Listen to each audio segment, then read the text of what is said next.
When it comes to reducing pain, I think a really important concept that we all have to remember is where the pain isn't the problem.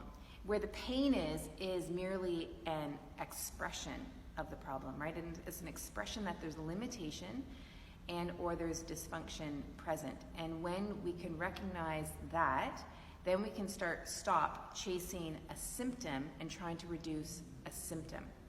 Along with that, when we think about symptoms then, symptoms really are a mode of communication between our body and ourselves to let us know that something is up. So if symptoms are a mode of communication and where the pain isn't really the problem, then how the heck do we determine what the heck is going on?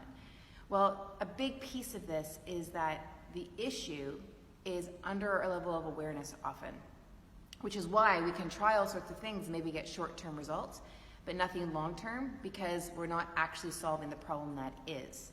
And when we can bring up that which is under our level of awareness, then we can become clearer on the actual problem and be a lot more accurate with how we're choosing an intervention to support us.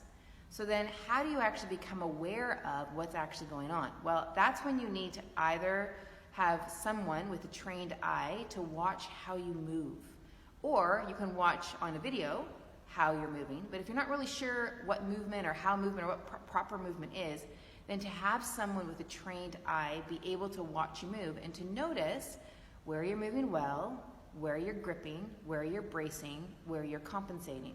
Now that might seem really strange. Why would how you move impact the way that you feel?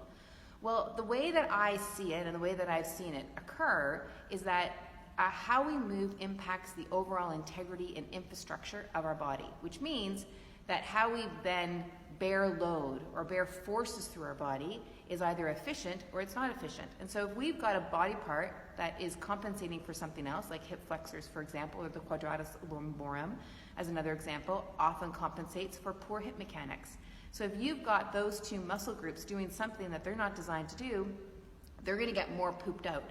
And they're also doing an inefficient movement pattern. So why would a psoas do the work of other hip muscles that should be doing what they should be doing? Why should the QL, which is connected between the ribs and the pelvis, be doing something that a leg bone in a pelvis should be doing, right? That it doesn't really make sense, right? But we do this. It's one of the great things about our body, but it's also the things that can keep us in these cyclical patterns of pain.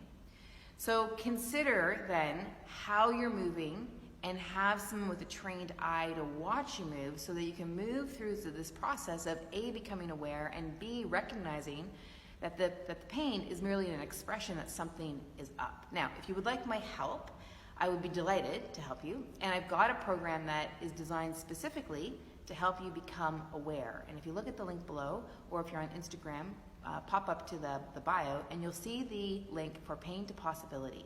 And it's a program that begins this October. Early bird ends on Monday, September 30th. Have a peek. If you feel like your body is really starting to break down and you're really kind of out of sorts with what and how and whatever, take a look, have a read. And if there's questions, give me a holler. Take good care. Bye-bye.